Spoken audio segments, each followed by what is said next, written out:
Hi friends, welcome back to my channel. चलिए देखते हैं कल निफ्टी बैंक निफ्टी में किस लेवल पर ट्रेड कर सकते हैं।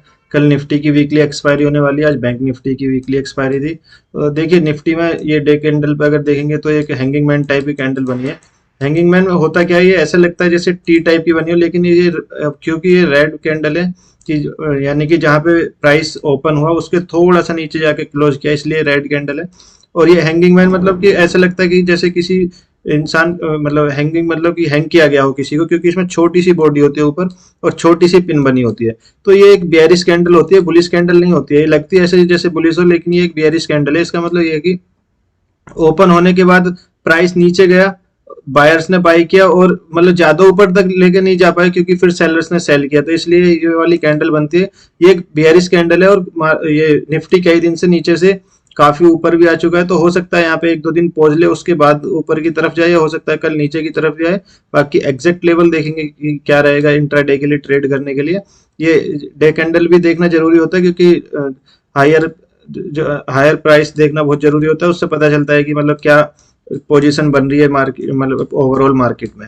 अभी देखिए ये मैंने 15 मिनट का चार्ट लगा लिया है। कल हमारी एनालिसिस थी, अगर इसके ऊपर निकलता है लेवल के 19440 के ऊपर, 425 के ऊपर निकलता है, 19425 के ऊपर जाता है निफ्टी, तो हम बाई करेंगे। लेकिन थोड़ा सा गैप अप ओपन हो गया। गैप अप के बाद तो मैंने बताया था कि थोड़ा वेट करना है क्योंकि प्रॉफिट बुकिंग जरूर आएगी। जिन लोगों ने यहाँ पे बाई किया है ये अपना प्रॉफिट जरूर बुक करेंगे क्योंकि उन्हें ओवरऑल प्रॉफिट ही दिख रहा होता है। थोड़ा सा गैप अप की तरफ हुआ तो ये देखिए बिल्कुल सेम वहीं पे आके जहाँ पे लास्ट डे की क्लोजिंग थी यानी कल की, वहीं पे आके सपोर्ट लिया, फिर बाउंस किया, फिर वापस से आया। और पूरे दिन मतलब वॉलेटाइल ही था, मतलब इतने बड़े मोमेंट नहीं था, बस स्कैल्पिंग के लिए ट्रेड बन रहे थे थोड़े थोड़े से, क्योंकि 40-50 पॉइंट की मोमेंट ही दे रहा था। 50 पॉइंट्स अप गया, फिर डाउन आया, फिर 50 पॉइंट्स के आसपास अप गया, फिर डाउन आया। तो इसमें होता क्या है, अगर आप सही डायरेक्शन में हो तो ठीक है। मान लीजिए यहाँ पे अगर आपने कॉल खरीदा है ठीक है, लेकिन अगर एक ट्रेड उल्टा हो गया तो फिर सारे ट्रेड उल्टे होते जाते हैं। इसलिए आप 2 या 3 ट्रेड ही दिन के लिए प्लान करें, क्योंकि किसी दिन ऐसा होता है कि सारे ट्रेड बैड होते हैं, मतलब सारे ट्रेड गलत हो जाते हैं। अब जैसे देखिए यहाँ पे सेकंड टाइम आया यहाँ पे और 19400 के आसपास, तो आपको एक चीज देखनी चाहिए कि एक तो 400 राउंड लेवल है और वहां पे ओपन इंटरेस्ट कितना है। अगर कॉल का ओपन इंटरेस्ट कम है, पुट का ओपन इंटरेस्ट ज्यादा है, तो आप कॉल ले सकते हैं। और ऊपर से देखिए यहाँ पे एक बुलिश एनकल्फिंग टाइप की भी कैंडल बनी और यहाँ पे बहुत देर लगभग 1 घंटे के आसपास यहाँ पे कंसोलिडेट किया, उसके बाद थोड़ा सा ऊपर की तरफ गया। अब जो कि ऊपर 19500 एक राउंड लेवल है, इसलिए वहां पे बहुत ज्यादा कॉल राइटिंग थी, इसलिए मार्केट नीचे की तरफ आगे क्लोजिंग कर दी बीच में। अच्छा एक चीज और बताऊं, अब चूंकि बैंक निफ्टी की आज एक्सपायरी थी, तो होता क्या है होता क्या है एक्सपायरी वाले दिन जहां पे ओपन होता है वहीं पे प्राइस क्लोज करने की कोशिश करते हैं जो सेलर्स होते हैं, क्योंकि वो क्या करते हैं यहाँ पे कॉल पुट दोनों को सेल करके रखते हैं, तो मार्केट ऊपर जाता है फिर नीचे आता है, तो उन्हें टाइम डिके का पैसा मिल जाता है। इसलिए आप कभी भी देखना, most of the time Nifty हो या बैंक निफ्टी हो, अगर उसकी एक्सपायरी तो जहां पे ओपन होता है वहीं पे आने बंद कर वहीं पे क्लोजिंग होने की कोशिश करता है प्राइस।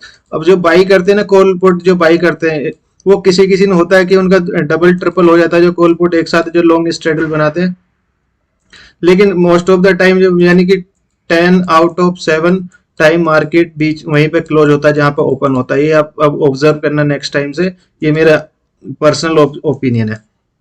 अभी देखिए कल के लिए क्या लेवल रहेंगे। तो कल एक्सपायरी होने वाली, तो हो सकता है कि थोड़ा गैप अप भी हो, क्योंकि थर्सडे को most of the time market gap up भी होता है। तो यहाँ पे रेजिस्टेंस है 500 के आसपास। अगर ये 30-40 पॉइंट गैप अप होता है तो फिर से वेट करेंगे कि पहले रिट्रेस होकर इस लेवल तक आ जाए, यहाँ कोई बुलिश पैटर्न बनाए, फिर ऊपर की तरफ निकले तो कॉल खरीदना है। और अगर फ्लैट ओपन होने के बाद में इस लेवल को निकालता है 19460 को, तो हमारा टारगेट हो जाएगा ऊपर की तरफ 19522 का। इससे ज्यादा एक्सपेक्ट मत करना फर्स्ट ट्रेड में, क्योंकि होगा क्या यहाँ जाएगा तो ऊपर, लेकिन वो फिर से आ जाएगा क्योंकि सेलर्स फिर से एक बार ट्राई करेंगे। फिर जब सेकंड टाइम जा रहा होगा थोड़ा यहाँ होवर करने के बाद 12 बजे के बाद में अगर ऊपर की तरफ निकलता है तो फिर शॉर्ट कवरिंग आएगी अच्छी, मतलब फिर आपका पैसा मतलब डबल ट्रिपल हो सकता है अगर ऐसा ट्रेड मिलता है तो। लेकिन अगर गैप डाउन या फ्लैट ओपन होने के बाद इस लेवल को निकालता है 19420 के नीचे जाता है तो सेल कर देना, मतलब 20 रुपये, 15 से 20 रुपए का ही स्टॉप लॉस रखना, ज्यादा स्टॉप लॉस रखने की जरूरत नहीं होती वैसे निफ्टी में, क्योंकि विक्स अभी 11 के आसपास चल रहा है। तो 11.4 के आसपास चल रहा है, तो इसलिए बड़ा स्टॉप लॉस रखने की जरूरत नहीं है। 15 से 20 रुपए के आसपास ही स्टॉप लॉस रखे, अगर एक ट्रेड में गलत हो भी जाती है तो मतलब इसको रिकवर किया जा सकता है। तो 19,420 के नीचे जाने के बाद में हमारा जो टारगेट हो जाएगा वो 19,377 का फर्स्ट टारगेट रखना, क्योंकि नीचे भी सपोर्ट बनी हुई है, काफी सारी पुट राइटिंग हो रखी है। अभी देखते हैं बैंक निफ्टी में किस लेवल पे ट्रेड कर सकते हैं। देखिए बैंक निफ्टी की एक्सपायरी थी ओपन होने के बाद में, इस जो लास्ट डे का क्लोजिंग प्राइस था उसके आसपास आया और फिर सारे दिन वहीं पे कंसोलिडेट करता रहा, ऊपर भी नहीं गया ना नीचे गया, क्योंकि वही जहाँ पे ओपन होता मतलब सेलर्स ने सेल किए हुए थे, नीचे से पुट राइटिंग और रखी थी, ऊपर से कॉल राइटिंग, इसलिए कहीं पे ज्यादा मोमेंटम दिया ही नहीं बैंक निफ्टी ने। अभी देखते हैं इसके एग्जैक्ट लेवल क्या रहेगा कल के लिए। अब क्योंकि इसकी नई सीरीज शुरू होगी मतलब नेक्स्ट वीक की, तो इसलिए इसमें मोमेंटम आ सकता है। और आज हो क्या रहा था, निफ्टी ऊपर की तरफ जा रहा था, बैंक निफ्टी नीचे की तरफ जा रहा था। तो मैं आपको एक चीज बताता हूँ, जब कभी भी आपको ऐसा दिखे कि निफ्टी ऊपर की तरफ जा रहा है या बैंक निफ्टी, यानी कि दोनों अपोजिट डायरेक्शन में, यानी कि सिंक में नहीं, यानी एक डायरेक्शन में नहीं है, तो उस दिन आप समझ जाइए कि आज मार्केट कहीं नहीं जाने वाला है, ना सेंसेक्स कहीं जाने वाला है, ना बैंक निफ्टी कहीं जाने वाला है, ना फिन निफ्टी कहीं जाने वाला है।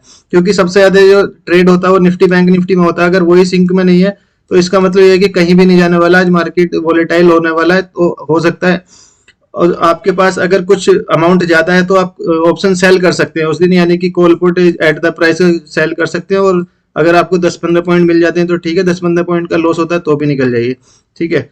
तो अभी देखते बैंक निफ्टी में, अगर बैंक निफ्टी कल से 43700 के ऊपर निकलता है तो एक हम टारगेट रख सकते हैं हमें 43822 का, यानी कि 100-150 पॉइंट ऊपर की तरफ निकल जाएगा, क्योंकि यहाँ पे अभी कोई रेजिस्टेंस नहीं है, क्योंकि नई सीरीज शुरू हुई है। और ऐसे सेल तभी करेंगे जब ये 500 के नीचे जाए, क्योंकि 580 एक स्ट्रॉन्ग सपोर्ट बन गया, क्योंकि 2-3 दिन से यहाँ पे काफी, यहाँ पे देखिए यहाँ भी बाइंग हुई थी, यहाँ भी कल बाइंग हुई और आज भी इसने यही 540 तक ही नीचे आया, 533 के आसपास तक आया था और ज्यादा नीचे गया नहीं। तो अगर इस लेवल के नीचे जाता है ना तो सेल करना, और फिर हमारा जो टारगेट हो जाएगा 100 पॉइंट का ही रखना, क्योंकि ऐसी कोई बैड न्यूज है नहीं कि मतलब नीचे चला जाए या फिर कोई ऐसा कोई प्राइजेक्शन दिख नहीं रहा है कि क्योंकि ये फ्लैट है अभी, क्योंकि बैंड नहीं हुआ। जब मार्केट बैंड होता है ना कोई भी इंडेक्स, जब जाता है उधर की तरफ ट्रेड करते हैं। अब देखिए ओपन होने के बाद में सीधा लगभग एक बॉक्स टाइप बना है, यानी कि पोल एंड फ्लैग इन्वर्टेड। तो ये एक बियरिश पैटर्न भी होता है, मतलब ऊपर से मार्केट नीचे आया, थोड़ी देर वेट किया, फिर इसको क्रॉस किया तो इधर की तरफ ट्रेड करेंगे। लेकिन ये अभी ज्यादा बैंड नहीं है, क्योंकि अभी ये थोड़ा फ्लैट होता जा रहा है, ये ऊपर की तरफ भी निकल सकता है अगर दोनों सिंक में होते हैं कल निफ्टी बैंक निफ्टी और कोई बैड न्यूज नहीं होती है तो।